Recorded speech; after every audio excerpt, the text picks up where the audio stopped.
the number of positions that were taken over by communists in our country for a long time, and everybody go, oh, communism, and it's like, your conspiracy, all that stuff. No, this is real. This is very real. What eventually happened, and without going through an entire history lesson here, is they got to a place, which is now, where they decided we're not going to do this anymore. We're gonna take this country over. That's right. How does a guy like a Barack Obama, Mr. Hope and Change, come out of nowhere, becomes president of the United States? He is the epitome of evil.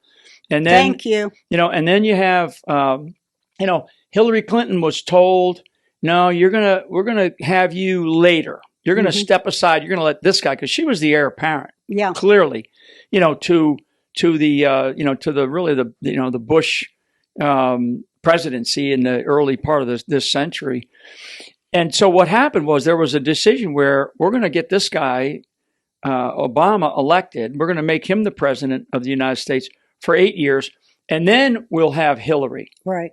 And Hillary will take us another 8 years, and we wouldn't be having this conversation. The country would be essentially I call it, we are turning into the United Socialist States of America. Mm-hmm. Right. And we wouldn't be having the opportunity to be able to still fight, because we're still able to fight. We're using the rule of law. We're using these independent voices out there like yours, and we're able to still fight with all of this, this rise of, I call it citizen journalism, or, the phrase that I used back in 2016, I think, was digital soldiers. Right. I want these digital soldiers as a general. I want these people out there, in this information war that we're facing. And they would have had Obama, Hillary.